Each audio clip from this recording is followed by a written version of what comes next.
राजा दशरथ की कुल मिलाकर 3 पत्नियां थीं। उनकी नाम इस प्रकार हैं। कौसल्या, ये सबसे प्रमुख रानी थी और उनके पुत्र राम थे।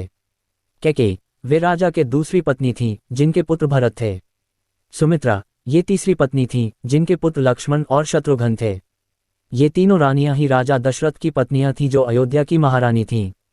कौसल्या राजा दशरथ की प्रमुख रानी थीं और उनके पुत्र राम ही आज भारतीय साहित्य और धर्म के एक प्रमुख चरित्र के रूप में जाने जाते हैं। उन्हें भगवान राम भी कहा जाता है। रामायण के मुताबिक वह अत्यंत धर्मात्मा, धर्म के पालन में निरत और सम्मानीय व्यक्ति थे। उनके प्राण प्रिय पुत्र लक्ष्मण, भरत और शत्रुघ्न भी थे। भगवान राम के जीवन की कई उपदेशों और उदाहरणों के लिए कौसल्या एक महत्वपूर्ण स्थान रखती हैं।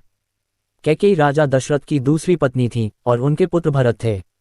कैकेयी का कथन अत्यंत प्रसिद्ध है और उनकी कथा भारतीय धर्मग्रंथों में महत्वपूर्ण है। कैकेयी का कथन रामायण में मिलता है, जहां वे एक बार राजा दशरथ की जीवन और राजधर्म को लेकर महत्वपूर्ण भूमिका निभाती हैं। रामायण के अनुसार कैकेयी ने राजा दशरथ के साथ एक बार की शक्ति संधि के दौरान उनसे वरदान मांगा था, जिसमें वे अपने पुत्र भरत को राजगद्दी पर बैठाने की इच्छा व्यक्त की थी। दशरथ ने उनकी इच्छा को पूरा करने के लिए सहमति दी थी, लेकिन यह घटना बाद में राम को वनवास जाने के लिए मजबूर कर देती है। सुमित्रा राजा दशरथ की तीसरी पत्नी थी और उनके पुत्र लक्ष्मण और शत्रुघ्न थे। वे भगवान राम के चारों भाइयों में से एक थीं और उनका योगदान रामायण के कई महत्वपूर्ण किरदारों के विकास में था। सुमित्रा के बेटे लक्ष्मण और शत्रुघ्न भी राम के विशेष साथी थे, जो उनके परिवार और धर्म के प्रति निष्ठावान थे।